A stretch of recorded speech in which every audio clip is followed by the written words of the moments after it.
தமிழ்நாட்டில் எஸ்ஐஆருக்கு எதிராக அனைத்து கட்சி கூட்டம் கூட்டினாங்க. இதில் உடனடியாக எஸ்ஐஆரை நிப்பாட்டணும்னு சொல்லி தீர்மானம் நிறைவேற்றிருக்கிறாங்க. எப்படி பார்க்க ரொம்ப முக்கியமான ஒரு டெவலப்மெண்ட்டாக நம்ம பார்க்க வேண்டியிருக்கிறது. அதாவது கடைசி நேரத்திலேயாச்சும் அரசியல் கட்சிகள் இதனுடைய தீவிரத்தன்மையை புரிஞ்சு இறங்கியிருக்கிறாங்களேங்கிறது நமக்கு உள்ளபடியே வரவேற்க தகுந்த விஷயம். உள்ள நிறைய விஷயங்கள் பேசப்பட்டிருக்கிறது. தமிழ்நாடு முதலமைச்சர் மு க ஸ்டாலின் ஏறத்தாழ 60 அமைப்புகளுக்கு கட்சிகள் அமைப்புகள் எல்லாருக்கும் அழைப்பு அனுப்பப்பட்டது. இதில் அனுப்பப்பட்டு வராமல் போனவர்கள் அனுப்பவே படாதவர்கள்னு ஒரு செக்ஷன் இருக்குது. அதுக்குள்ளே அரசியல் நம்ம அதை நகர்த்திடலாம். ஏன்னா எடப்பாடி பழனிசாமி அவர்கள், அதே போல் நயினார் நாகேந்திரன், அதே போல் பார்த்திங்க அப்படின்னா அன்புமணி ராமதாஸ்க்கு அழைப்பே போகலை. அனுப்பி வர முடியாது அப்படின்னு மறுத்தவங்கன்னு பார்த்தீங்கன்னா நீங்கள் நாம் தமிழர் கட்சி, அதே போல் தாவே காலையில் மறுக்கிறாங்க. இன்னொரு கட்சி மாலை இன்னைக்கு காலையில் வர முடியாது.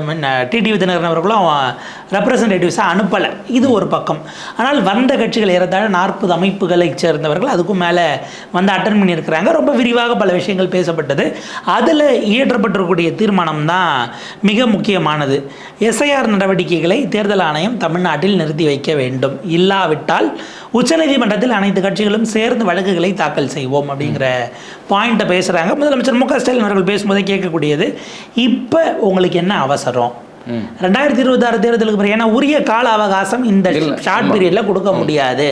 அப்போ நீங்கள் அவசரமாக ஒன்று செய்கிறீங்கனாலே அந்த இடத்துலையே உங்களுடையது நோக்கம் கேள்விக்குள்ளாகிறதுங்கிற பாயிண்ட் வருது. இதன் அடிப்படையில் பார்க்கும்போது உரிய நேரம் தராதுங்கிறது இயற்கை நீதிக்கு எதிரானதாக போது மக்களுடைய வாக்குரிமை, யார் தகுதியான வாக்காளர்களோ அவர்களை நீக்குவது என்ன வேணாலும் செஞ்சுக்கலாம், கேள்வி கேட்டு அதுக்கு பதில் தேட இடமில்லாத நேரத்தில் ஓடலாங்கிற எண்ணத்தோடு செய்யப்படுகிறதான்னு பலதையும் எழுப்பியிருக்கிறாங்க. எழுப்பிட்டு தான் இப்போ தேர்தல் ஆணையத்துக்கான வலியுறுத்தலாக தீர்மான நிறைவேற்றம், தேர்தல் ஆணையத்தின் அறிவிப்பில் உள்ள குறைகள் களையப்பட்டு இப்போ தேர்தல் ஆணையம் இப்போ சொல்லியிருக்கிறதுலேயே பல சந்தேகங்கள் எழுகிறது. இதை முறைப்படுத்துவோம் அப்படின்னு அதுக்குள்ளே அவங்க என்ன பண்ணுறாங்க, பீகாரினுடைய வாக்காளர் பட்டியலில் உள்ள சேர்க்குறாங்க.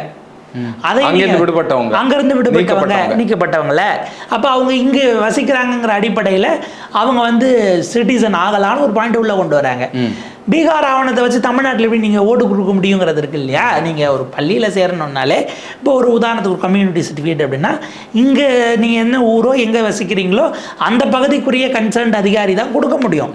பீகாரில் இருக்கக்கூடிய சமூகத்துக்கு இங்கே இருக்கக்கூடிய தாசில்தாரோ இல்லை அதுக்கு மேலே இருக்கக்கூடிய அதிகாரிகளோ கம்யூனிட்டி சர்டிஃபிகேட் கொடுக்க முடியாது. அந்தந்த கன்சர்ன்ட் இடம், ஏன்னா அங்கே இருக்கக்கூடிய சாதிகள் வேறையாக இருப்பாங்க, அந்த சமூகங்கள் இங்கே இருக்கவே மாட்டாங்க. தமிழ்நாட்டினுடைய லிஸ்ட்டில் இருப்பாங்களா? அங்கே இபிசின்னு இருக்கிறவங்க அப்படி இங்கே இபிசின்னு ஒரு கேட்டகரி கிடையாது. இப்படியான சிக்கல் இருக்கானா நீங்க அவங்களுக்கு இங்க வாக்குரிமை கொடுக்கணுங்கிறீங்க. இதெல்லாம் உங்கள் அறிவிப்பிலேயே இருக்கக்கூடிய குளறுபடிகளை களைந்து உச்சநீதிமன்றத்தினுடைய வழிகாட்டுதல் நீங்க இப்போ வரைக்கும் ஃபாலோ பண்ணல. ஏன்னா ஒரு இடைக்கால உத்தரவு ஏற்கனவே வந்திருக்கிறது. ஆதார் தொடர்பான விஷயத்தில் நீங்க தில்லுமுள்ளு பண்றீங்க. இதெல்லாம் தெளிவுபடுத்தப்பட்டு உரிய அவகாசம் கொடுத்து என்ன செய்ய போறீங்கிறத எல்லா கட்சிகளுக்கும் முதல்ல நீங்க விளக்கணும். இதெல்லாம் செஞ்ச பிறகு 26 தேர்தலுக்கு பிறகு எந்த கட்சிக்கும் சார்புத்தன்மை இல்லாத எல்லாரும் எப்போ வேணாலும் யார் வேணாலும் அதை கேள்வி எழுப்பலாம், சந்தேகத்தை தீர்த்து வைக்கிறோன்னு வெளிப்படைத்தன்மையோட வெளியில் அதுக்கு பிறகு நடத்தணும் அப்படிங்கிறது தான் அந்த தீர்மானத்தில் அவங்க வலியுறுத்தி இருக்கிறாங்க. ரொம்ப மிகப்பெரிய விவாதமாகவே இது நடந்திருக்கிறது. ஏறத்தாழ ஒரு அரை நாள் முழுக்க நடந்த விவாதம். ஒவ்வொரு கட்சிகளும் அவங்களுடைய கருத்துக்களை முன் வச்சிருக்கிறாங்க. அதில் பல கருத்துக்களுமே கூட கவனம் பெற்றிருக்கு. இந்த ஒரு ஆங்கிளை பேசணும் அப்படின்லாம் விவாத பொருளாக மாறி இருக்கு. ஒட்டு மொத்தத்தில் அது பார்க்கும்போது ஒரு கூடுகைங்கிறது வரவேற்க தகுந்த கூடுகை. பேசப்பட்ட விஷயங்கள், விவாதிக்கப்பட்ட விஷயங்கள் வரவேற்க தகுந்த விஷயம். இதை எப்படி அடுத்த கட்டமாக போகிறாங்க? ஏன்னா வெறும் நீதிமன்றத்தை நாடுவது சட்ட ரீதியிலான போராட்டம் என்பது தேர்தலுக்குள்ள முடியாது. அப்போ மாற்று வழிகளும் அவர்களை யோசிப்பதற்கு என்ன எடுக்க போகிறாங்கிறது தான் அடுத்த கட்ட போராட்ட வடிவமாக மாறும். இல்லை, ஏற்கனவே பீகாரில் இந்த பிரச்சனை உச்ச நீதிமன்றத்தில் இருக்குது. இன்னுமே அது ஒரு முடிவுக்கு வரல, இழுத்தடிச்சிட்டு இருக்கு. அப்படியே வச்சுட்டு எலெக்ஷனுக்கு போயிட்டாங்க. அப்போது ஒரு நம்பிக்கை கிடைக்காத சூழலில் எஸ்ஐஆரை மறுபடியும் கொண்டு போய் உச்சநீதிமன்றம் நாங்கள் நீதிமன்றத்துக்கு போவோம் அப்படின்னு சொல்கிறத எப்படி பார்க்குறது? இல்லை, இப்போ பீகாரில் நோட்டிஃபிகேஷன் வந்த பிறகு தான் இப்படி ஒன்று கொண்டு வர்றாங்கன்னே தெரியும். இங்கே நமக்கு அஃப்கோர்ஸ் இன்னும் 2 நாள் தான் இருக்குது. இதை அவங்க சேலஞ்ச் பண்ணி போகிறாங்கங்கிறது சட்ட ரீதியிலான ஒரு வழி மட்டும்தான். அதை ஆராயறதுங்கிறது நாங்கள் செய்வோங்கிறதாக அதை பார்க்க வேண்டுமே தவிர, அதனால தான் இது தொடர்பாக நீங்கள் மக்களிடமும் கொண்டு போகணுங்கிற உரையாடலை இன்றைக்கி அங்கே நிகழ்த்தியிருக்கிறாங்க.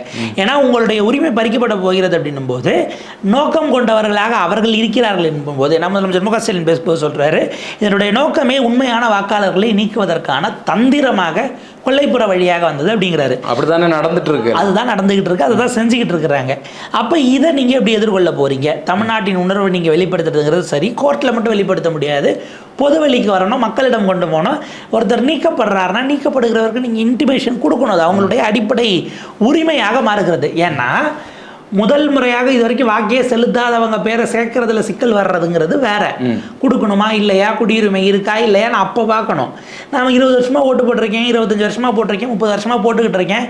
நான் நோட்டா, நீங்கள் இப்போ ஓட்டு போட எனக்கு யாருக்கு விருப்பம் இல்லை அப்படின்னா எனக்கு நோட்டானு ஒன்று கொடுங்கன்னு கேட்குற அளவுக்கு உரிமை இருந்தேன். எனக்கு இருக்கிற ஓட்டை நீக்கிறேன்னா எதுக்கு நீக்கணும்னு எனக்கு சொல்லணும்ல. நான் தகுதி இல்லாதவனா 20 வருஷத்துக்கு முன்னாடி எனக்கு எதுக்கு கொடுத்தேங்கிற கேள்வி வரும். அப்போ இந்த சிக்கலை நீங்கள் பாதிக்கப்பட போகிற மக்களிடம் கொண்டு போகணுங்கிறது தான் அடுத்த கட்ட செயல் திட்டமாக இருக்குது. அந்த அடிப்படையில் தான் அவங்க கொண்டு வராங்க. இதில் பலவிதமான விஷயங்கள் பேசப்படுகிறது. ஏன்னா பாஜகவினுடைய நோக்கம் என்னவா இருக்கும் அப்படின்னு. உதாரணத்துக்கு செல்வபெருந்தகை பேசுகிறார், மகாராஷ்டிரா தேர்தலில் எப்படி 5 மாத இடைவெளியில் 90 லட்சம் வாக்காளர்களை உள்ளே கொண்டு போய் சேர்த்தாங்களோ அதே போல் இங்கே சம்பந்தப்பட்ட தகுதியான வாக்காளர்களை நீக்கிவிட்டு சம்பந்தம் இல்லாதவர்களை உள்ள சேர்க்கறதுக்கான ஒரு கொல்லைப்புற வழியிலான முயற்சியாக இதை முன்னெடுத்திருக்கிறார்கள் என்கிற குற்றச்சாட்டை காங்கிரஸ் கட்சியினுடைய தலைவர் செல்வபெருந்தகை வைத்திருக்கிறார். இதில் துரிதமாக நம்ம ஒன்று கூட்டிட்டோம். ஆனால் இது அடுத்த கட்டத்துக்கு கொண்டு போகிறது, தேர்தல் ஆணையத்தை பயன்படுத்தி வெற்றி பெற்று விடலாம் என்று நினைக்கிற பாஜகவுக்கு எதிராக களத்தை எப்படி செட் பண்ண போகிறோம் என்பது தொடர்பான முடிவுகளை எடுக்கணும்னு செல்வபெருந்தகை அங்கே இன்சிஸ்ட் பண்ணுறாரு. இதில் என்னென்னா காங்கிரஸ் இது பீகாரில் அப்படி ஒரு முறையை ஆப்டிமைஸ் பண்ணாமல் போனதற்கு இன்றைக்கி எல்லா மாநிலங்களும் அந்த இடத்திற்கு நகர்ந்துருக்கிறதுன்னு நம்ம பார்க்க வேண்டியிருக்கிறது. இது திராவிடர் கழக தலைவர் ஆசிரியர் வீரமணி அவர்கள் பேசும்போது அவர் எஸ்ஐஆர் அப்படிங்கிறதுக்கு அரசியல் சட்டத்திலேயே இடம் இல்லை, இந்திய அரசமைப்பு சட்டத்திலே இல்லாத ஒரு விஷயத்தை, சட்டவிரோதமான ஒரு விஷயத்தை இவங்க திட்டமிட்டு இப்போது உள்ளே கொண்டு வருகிறார்கள். ஆனால் ஏற்கனவே எஸ்ஐஆர் 2002 2003 எல்லாம் நிறைவேற்றிருக்கிறாங்களே, வேலை செஞ்சுருக்கிறாங்களே, சீரமைப்பு பண்ணியிருக்காங்க. இந்த இடம் தான் என்னென்னா கான்ஸ்டியூஷனல் ப்ரொவிஷனாக அது கொடுக்கப்பட்டதானா இல்லை, பின்னால் இயற்றிக்கொள்ளப்பட்ட சட்டங்களின் அடிப்படையில் இப்போ தேர்தல் ஆணையம் அவங்களுக்கான கவர்னிங் விதிகளாக கொண்டு சேர்க்கப்படுகிறது. அது சட்டமாக இல்லாமல் விதிகளாக வருது. இந்த விதிகளை அப்படிங்கிறத இப்போ அப்படியே இதற்கு முன்பாக அவங்க உதாரணம் காட்டுகிறார். 2002 அப்போ நடத்தப்பட்ட சிறப்பு வாக்காளர் திருத்தம் அப்படிங்கிறது இருக்கு இல்லையா, வாக்காளர் பட்டியல் திருத்தம், அன்னைக்கு இருந்த அதே ப்ரொசீஜரை தான் இன்றைக்கி ஃபாலோ பண்ணுறாங்களா? அன்னைக்கு ஏறத்தாழ 1.5-2 ஆண்டுகளுக்கு முன்பாக இதற்கான திட்டமிடுதல்கள் தொடங்கியது. இன்றைக்கி வரைக்கும் பொதுவெளியில் அதுக்கான தொடங்கிய நாட்கள் அன்றைக்கி செய்திகளாக ரிப்போர்ட் ஆனதெல்லாம் இருக்கிறது. 1.5 வருஷத்துக்கு முன்னாடி தொடங்கி பண்ணதுக்கும் இப்போ பண்ணுறதுக்கும் அடிப்படையில் வித்தியாசம் இருக்குது. இன்னொன்று 2002 எஸ்ஐஆர் திருத்தம் கொண்டு வரப்பட்டது இல்லையா, அதற்கு என்ன ஸ்டெப்பு செய்யணும்னு இந்தியா முழுக்க இருக்கக்கூடிய பல்வேறு மாநிலங்களைச் சேர்ந்த அந்த தேர்தல் பணியாற்றுபவர்களுக்கு ப்ரொசீஜர்ஸ் நீங்கள் ரிலீஸ் பண்ணீங்க இல்லையா, அந்த சுற்றறிக்கையை ஏன் தேர்தல் ஆணையம் இப்போது ஒழித்து வைத்திருக்கிறதுங்கிற கேள்வி இருக்குது. தேர்தல் ஆணையத்தினுடைய சைட்டில் இருந்து அந்த சர்க்குலரை நீங்கள் நீக்கி இருக்கிறீங்க. அதே போல் மக்களுக்கு, ஏன்னா அன்னைக்கு பண்ணாததெல்லாம் நீங்கள் நம்ம பண்ணுறோம், அன்னைக்கு நாங்கள் பண்ணது தானேன்னா நீங்கள் அன்னைக்கு இருக்கிறத காட்டியதில் அப்படி ஒரு ஸ்டெப்பே கிடையாது, நீங்கள் எப்படி பண்ணுறீங்கன்னு கேட்பீங்க. கேட்டால் என்கிட்ட பதில் இல்லை. நான் இன்னைக்கு திடீர்னு எனக்கு தோன்றதை உள்ளே போந்து பண்ணுறேன்னு அந்த இடத்துல நான் மாட்டிக்க வாய்ப்பு இருக்குன்றதுனால இப்போ அது யாருக்கிட்ட இருக்குன்னா தேர்தல் ஆணையம் மட்டுமே வச்சுருக்கு. வெளியில் பொது வெளியில் இருந்த அத்தனைக்கும் நீக்கியாச்சு. 2002-3 ஃபைலெல்லாம் தேர்தல் அதிகாரிகள் இப்போ எல்லா ஸ்டேட்லேயும் வச்சுருக்க வாய்ப்பே கிடையாது. அதே போல் தேர்தல் ஆணைய பணிகள் அதிகாரிகள் மாறிக்கிட்டே இருப்பாங்க. அந்த நேரத்தில் இருக்கக்கூடிய அதிகாரிகளை மாற்றிக்கிட்டு இருப்பாங்க. ஸோ அப்போ இருந்தவங்களுக்கு இப்போ ஞாபகம் இருக்குமான இல்லை, ரிட்டையர் ஆகி போனவங்க பலர் அன்றைக்கு இந்தியாவினுடைய தேர்தல் அதிகாரியாகவே, தலைமை தேர்தல் அதிகாரியாகவே இருந்த டிஎஸ் லிங்டா அவர்களும், அதே போல் கிருஷ்ணமூர்த்தின்னு நினைக்கிறேன் அவங்க, சாரி டிஎஸ் கிருஷ்ணமூர்த்தி, அதே போல் லிங்டான்னு ஒருத்தர் இருந்தார். இவங்க 2 பேருமே இல்லை நாங்கள் அப்போ இது பண்ணோம், எஸ்ஐஆர் பண்ணோம், எஸ்ஐஆருங்கிறது இந்த மாதிரி 11 டாக்குமெண்ட்டை கொடுத்தோ அல்லது ஏற்கனவே இருக்கிறவங்களை நீக்கிறது அப்படிங்கிற ஒரு ப்ராசஸ் பண்ணலன்னு அவங்க சொல்கிறாங்க. உள்ள ஸ்டெப் வைஸாக என்ன இருந்தது, என்ன சர்க்குலர் இருந்தது ஞாபகம் இல்லை. ஏன்னா நாங்கள் ரிட்டையர் ஆகி கிட்டத்தட்ட 15 வருஷத்துக்கு மேலே ஆகிடுச்சு, 20 வருஷம் ஆகிடுச்சு, வயது முதல்பில் தான் இருக்கிறாங்க. ஆனால் அவங்க நினைவில் இருந்து சொல்லக்கூடியது இருந்த வாக்காளர்களை நீக்கிற வேலையை நாங்கள் பண்ணலை, ஏற்கனவே இருந்தவங்க டபுள் என்ட்ரி இருக்கிறாங்களா, ஊருக்குள்ளே இருக்கிறாங்களா, இல்லை புதிய வாக்காளர்களை சேர்க்கணுமா, இந்த ப்ராசஸை தான் எஸ்ஐஆர் என்பதாக பண்ணோம்னு அன்னைக்கு பீகாரினுடைய தேர்தல் ஆணையராக இருந்தவரை இப்போ பேட்டி கொடுத்துருக்கிறாரு. அதோட வழக்கமாக நீக்கக்கூடிய வேலை இப்போ தான் இவங்க செய்கிறாங்கன்னு நினைக்கிறேன். ஏற்கனவே நீங்கள் சொல்கிற மாதிரி 2 இடங்களில் இருந்தால் நீக்குவாங்க. அது மாதிரி அங்கேருந்து இந்த பகுதியில் குடிபெயர்ந்திருந்தால் அதுக்கான வேலைகளை பண்ணுவாங்க. இப்போ ஒட்டுமொத்தமாக நீக்கக்கூடிய வேலை இப்போதான் நடக்கு. இந்திய தேர்தல் அரசியல் வரலாற்றிலேயே இப்போதான் முறையாக நடக்குது. அதுதான் சிக்கல். நீங்கள் ஒன்றத்தை ஒழிச்சு வைக்கிறீங்கனாலே உங்கள்கிட்ட தப்பு இருக்குன்னு அர்த்தம் வந்துடுது இல்லையா? தேர்தல் ஆணையம் அவ்வளோ இதில் என்னன்னா 2002 நாங்கள் செய்ததை செய்கிறோம்னு போய் கோர்ட்டில் நீங்கள் சொல்கிறீங்க. கோர்ட்டுக்கும் அந்த 2002 நோட்டிஃபிகேஷனை காட்டல. ஏன்னா உங்ககிட்ட மட்டும்தான் இருக்கணும் போது நீங்கள் சொல்கிறது தான் ஒருவேளை இருந்திருக்கும் போலன்னுட்டு உச்சநீதிமன்றத்தையே நீங்கள் ஏமாத்துறீங்க. நீங்கள் ஏன்னா 2 விஷயம் இருக்குது. நீங்கள் சட்ட ரீதியாக பேசும்போது கமிஷன் ஒமிஷன்னு சொல்லுவாங்க. நீங்கள் செஞ்ச தவறுகள் அப்படிங்கிறது கமிஷனில் வந்துடும். செய்யாமல் விட்டதும் தவறு தான், அது ஒமிஷனுக்குள்ளே வரணும். நீங்கள் வெளிப்படைத்தன்மையே இல்லாமல் அந்த டாக்குமெண்ட்டின் படி செய்யணும்னா அந்த டாக்குமெண்ட் எங்கே இருக்குன்னா அது இருக்குது, உங்கள்கிட்ட காட்ட முடியாது, காட்டணும்னு அவசியம் இல்லைங்கிறீங்கன்னா உங்கள்கிட்ட சிக்கல் இருக்குது. நீங்கள் யாருக்காக வேலை செய்கிறீங்கிற கேள்வி வருது. ஸோ இது தேர்தல் ஆணையம் அவங்க வெளிப்படையான தேர்தல் இப்போ உதாரணத்துக்கு விதிகள் அவங்க என்ன வேணாலும் ஏற்றிக்கலாம். அப்படி ஏற்றப்பட்டு அன்னைக்கு யாரும் சேலஞ்ச் பண்ணல. ஏன்னா அன்னைக்கு இந்த மாதிரியான எந்த இதுவும் இல்லைங்கிறதுனால அது விதியாகவே அவங்க ஏற்றுட்டாங்க. இதில் சிக்கல்கள் இல்லையே. முதலமைச்சர் மு க ஸ்டாலின் அவர்கள் அதெல்லாம் குறிப்பிடுறாரு. இதை செய்வதற்கு தேர்தல் ஆணையத்துக்கு உரிமை இருக்கான்னா இருக்கு. ஆனால் அதற்கான கால வரையறைங்கிறது முக்கியம், வெளிப்படைத்தன்மைங்கிறது முக்கியம். நீங்கள் அனைத்து கட்சிகளிடமும் கருத்துக்களை பெற்று அதை பரிசீலிக்க வேண்டியது முக்கியம். இப்படி எடுத்த எடுப்பில் எலெக்ஷனுக்கும் 4 மாதம் இருக்கும்போது செய்யறதுங்கிறது உங்களுடைய ப்ரொசீஜரில் லேப்ஸ் இருக்கிறதுனால நீங்கள் இப்போ இங்கே பண்ணக்கூடாதுங்கிற இடத்துக்கு அவர் வராரு. வாக்காளர் பட்டியலில் நீங்கள் திருத்தணும், சரி பண்ணணும், தகுதியுடையவர்களை சேர்க்கணும், தகுதி அற்றவர்களை நீக்கணும்னா யார் முடிவு பண்ணுற அந்த தகுதிங்கிற கேள்வி அங்கே தான் வருது. தேர்தல் ஆணையத்தினுடைய துரித தன்மை அங்கே தான் சிக்கலுக்குள்ளாது. இந்த இடத்துல தான் வைகோ அவர்கள் ஒரு முக்கியமான பாயிண்ட்டை தூக்கி போடுறாரு. வெளிமாநிலத்திலிருந்து இங்கே வேலைக்கு வந்திருக்கக்கூடிய 75 லட்சம் பேரை உள்ளே சேர்த்து குடியமர்த்துவதற்கான நோக்கம் கொண்டதாக இது இருக்கிறது. எஸ்ஐஆருங்கிறதே அதனுடைய பேசிக் ஐடியா இருக்கக்கூடியவர்களை நீக்குவது அல்ல, அதுக்கு அடுத்த ஸ்டெப் இருக்கு. அந்தந்த மாநிலங்களில் நீக்கப்பட்டவர்களை எங்கெங்க வேலைக்கு வந்தாங்களோ அங்கேயே உள்ள சேர்த்து அவர்களை வாக்காளர்களாக்குவது. இது வரும்போது தமிழ்நாட்டினுடைய அந்த வாக்காளர்களுடைய அந்த கிராஃப் அப்படிங்கிறது டெமோகிராஃப்ங்கிறது மாறுவதற்கான வழி இருக்குன்னு வைகோ அவர்கள் அதில் தான் அந்த இடத்துல எச்சரிக்கிறார். இல்லை, இன்னொரு மிகப்பெரிய சிக்கல் இருக்குல்ல. இப்போ குடியுரிமையை 2002 பரிசோதனை பண்ணலை எஸ்ஐஆரில். இப்போ அவங்க குடியுரிமையை கேட்குறாங்க. இத்தனை ஆவணங்கள் அவங்க காட்டணும் அப்படின்னு சொல்றாங்க. அதனுடைய அடிப்படையில் தான் இப்போ மேற்கு வங்கத்தில் எல்லாம் மிகப்பெரிய சிக்கலுக்குள்ளாயிட்டு இருக்கு. இந்த இடம் தான் நம்ம நிறுத்த வேண்டியது. குடியுரிமை 2002 கேட்கல, இப்போ தேர்தல் ஆணையம் கேட்கறது இல்லை. தேர்தல் ஆணையத்துக்கு குடியுரிமையை கேட்பதற்கு எந்த சட்ட அதிகாரமும் கிடையாது. தேர்தல் ஆணையம் இன்னைக்கு பண்ண டாக்குமெண்ட்டை கேட்குது, இப்போ அதில் எக்ஸ்ட்ரா ஒரு டாக்குமெண்ட்டை சேருங்கிறது பிரச்சனையே இல்லை. இந்த டாக்குமெண்ட்டை தேர்தல் ஆணையம் கேட்கக்கூடாது, உனக்கு அந்த அதிகாரமே இல்லைங்கிறது தான் பிரச்சனை. இல்லாத அதிகாரத்தை எடுத்து செயல்படுத்துவதற்கு உங்களுக்கு யார் இடம் கொடுத்ததுங்கிற இடம் வருது.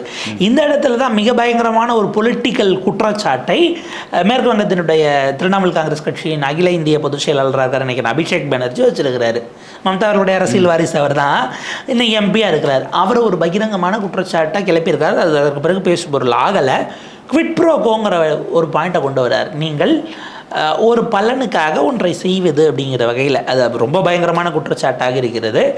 எஸ்ஐஆர் இதை அமல்படுத்துவதற்கு சில மாதங்களுக்கு முன்பாக இன்றைக்கு தலைமை தேர்தல் அதிகாரியாக இருக்கிற ஞானேஷ்குமார் அவர்களுடைய மகனுக்கும் மருமகளுக்கும் மாவட்ட அளவில் டிஸ்ட்ரிக்ட் மேஜிஸ்ட்ரேட்டாக பதவி அவர்கள் கொடுக்கப்பட்டிருக்கிறது.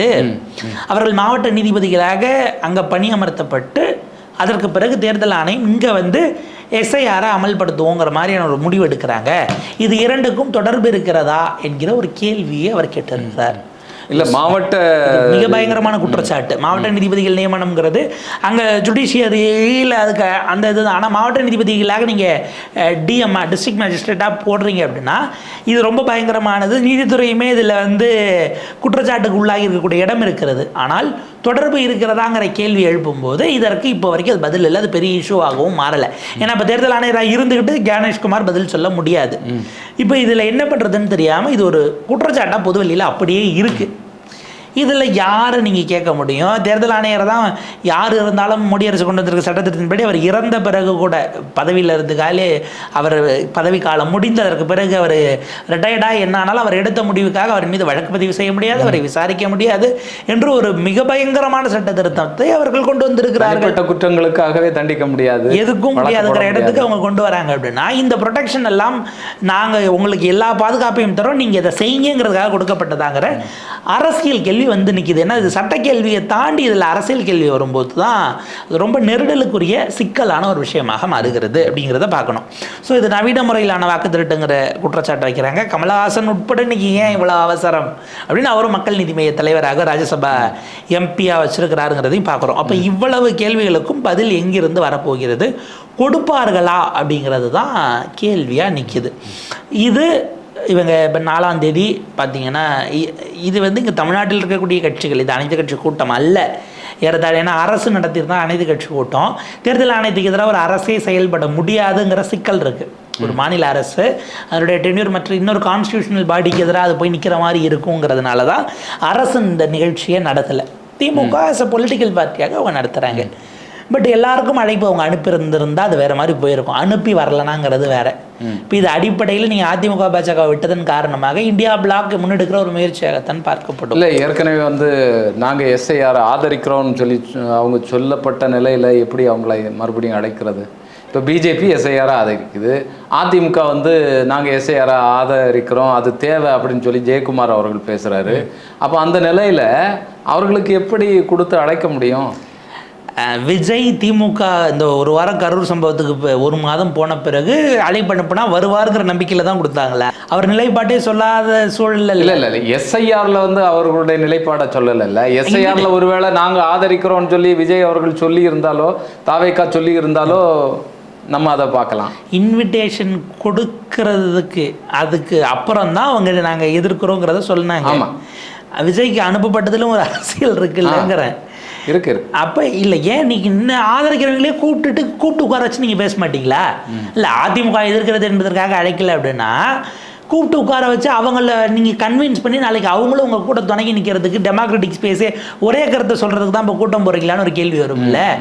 அப்போ அது வந்து நீங்கள் தமிழ்நாட்டினுடைய ஜனநாயகத்தை பாதுகாக்கன்னா எதிர்கட்சிகள் நீங்கள் எப்படி தனியாக விட்டுற முடியுங்கிற கேள்வி இருக்குது. இப்போ நாளைக்கு நீட் தொடர்பான அனைத்து கட்சி கூட்டம் அப்படின்னா அதிமுக கூட்டணியில் இருந்தாலும் அவங்க நிலைப்பாடு அதுதான். ஆனால் அவங்க கூட்டணிக்கு போயிட்டாங்கிறதுக்காக விட்டுற முடியாது இல்லையா? நீங்கள் இது ஜனநாயகத்துக்கான சிக்கலாக எடுக்கும்போது அந்த இடத்துல அந்த அரசியல் செய்யாமல் இருந்திருக்கலாம். அன்புமணி கடுமையாக விமர்சிட்டு போட்டோம். கூப்பிட்டும் அவங்க வரலைங்கிறது அது உங்களுக்கு அந்த அதர் சைடு அவங்க வரமாட்டாங்கன்னு தெரிஞ்சும் கூப்பிட்றதுங்கிறது தான் பாலிடிக்ஸு. நீங்கள் அந்த இடத்துல அதையும் தாண்டி நாங்கள் பாலிடிக்ஸை தாண்டி பார்க்குறோன்னு உங்களுடைய ஜெனடிக்கு அல்லது நீங்கள் ஒரு இந்த இடத்துல தமிழ்நாடு வாக்காளர்களுடைய உரிமைங்கிற இடத்துல இருந்து நாங்கள் பேசுகிறோம்னா அது வேறு மாதிரி போயிருக்கோங்கிறதுக்காக நான் அதை சொல்ல வந்தேன். பட் அதை தாண்டி இப்போ இந்த பிரச்சனையை மக்களிடம் இப்படி கொண்டு போக போகிறார்கள். நீங்கள் இப்போ உறுதி செய்ய வேண்டியது இது கோர்ட்டுக்கு போகும் நடக்கும், அதெல்லாம் நான் நம்பலை. பர்சனலி நான் நம்புறது நீதிமன்றங்கள் எலெக்ஷனுக்கு இவ்வளோ நெருக்கத்தில் தலையிடுவாங்களாங்கிறதே பெருங்கேள்வியாக இருக்குது. இதில் பல சிக்கல்கள் இருக்குது. இங்கே தமிழ்நாடு தேர்தல் அதிகாரி நீங்கள் ஃபார்மை ஃபில் பண்ணி எல்லாரும் கொடுக்கணும், ஃபார்மை கொடுக்கலன்னா உங்களது ஏற்கனவே இருந்தாலும் நாங்கள் நீக்கிறோன்னு அவங்க சொல்கிறாங்க. அர்ச்சனா பட்நாயக்கு ஒரு பேட்டி கொடுத்துருக்குறாங்க நீ காலையில். ஸோ அது செய்தித்தாள்களையும் வந்துருக்கு. அப்போ அப்படின்னும் போது ஒருவர் கூட தகுதியுடையவர்கள் ஏற்கனவே இருக்கிறவர்கள் வாக்கு பறிக்கப்படுவதை தடுப்பதற்கு நீங்கள் களத்திலிருந்து கிரவுண்டில் வார்டு வாரியாக உள்ளே இறங்கி என்ன முயற்சி செய்ய போறீங்க? இதை நோக்கி நீங்கள் கட்டமைப்புக்கு போங்க. இந்த சிஸ்டம்குள்ளே இருந்துக்கிட்டு தான் போராட முடியும், இதை தாண்டி வெளியில் வந்து போராட முடியாதுங்கிற ஒரு ஆங்கிளில் இருந்து அரசியல் கட்சியாக நீங்கள் எப்படி உங்களை தகவமைச்சிக்க போறீங்கிறது தான் இப்போ இருக்கக்கூடிய சவால். இது சட்ட ரீதியாகங்கிறது அப்படி போராடுவது சட்ட ரீதியாக தேர்ந்தெடுப்பது என்பது உங்களுக்கு தேஜஸ்வி போல அது எந்த விதமான பலனையும் தராமல் போயிடும். எலெக்ஷன் நெருக்கத்தில் தேதி வந்துச்சுன்னா நீங்கள் பிரச்சாரத்துக்கு தான் ஓட வேண்டியிருக்கும். அப்போ என்ன செயல் திட்டத்தை வடிவமைக்க போகிறீர்கள் அப்படிங்கிறத நம்ம பொறுத்திருந்து தான் பார்க்கணும். ஆனால் இது வந்து மிகப்பெரிய ஒரு சூழலுக்குள்ளால இந்த அரசியல் கட்சிகளை கொண்டு தள்ளக்கூடிய வேலையை தான் எஸ்ஐஆர்ங்கிற பேரில் தேர்தல் கமிஷன் வந்து பண்ணிகிட்ருக்கு. தொடர்ந்து அந்த வேலைகளை தான் செய்து எந்த அவகாசமும் இல்லை, அவர்கள் சொல்கிறது தான் நியாயம் அப்படிங்கிற மாதிரியான இதுக்கு பீகாரை பொறுத்தளவில் ஏகப்பட்ட முறைகேடுகள். அதற்கு எந்த விதமான பதிலையும் அவர்கள் நீதிமன்றத்திலேயே சொல்லலை. நீதிமன்றம் வந்து ஏதோ அவங்க வீட்டு சமாச்சாரம் போல் நீதிமன்றம் பேசிகிட்டு இருக்கு. அதில் வந்து தமிழ்நாடு எப்படி இதை எதிர்கொள்ள போகிறது அப்படிங்கிறது தான் நீங்கள் சொன்ன மாதிரி மிகப்பெரிய கேள்வியாகவும் எதிர்பார்ப்பாக இருக்கிறவர்களை நீக்காமல் இருப்பது ஒன்று, மாற்று மாநிலத்திலிருந்து நீக்கப்பட்டதே விவரம் தெரியாதவர்களை இங்கே சேர்ப்பதிலும் நம்ம ரெசிஸ்ட் பண்ண வேண்டிய தேவை இருக்குது. அவங்க விருப்பம் இல்லாமல் அவங்கள துண்டிச்சு பிஜேபி அவங்களா கொண்டு வந்து முடிவெடுத்து இங்கே சேர்க்கறத அனுமதிக்க முடியாதுங்கிற சிக்கலும் இருக்குது. பார்ப்போம், எப்படி தொடர்ந்து பார்ப்போம் நடக்கு அப்படிங்கிறது.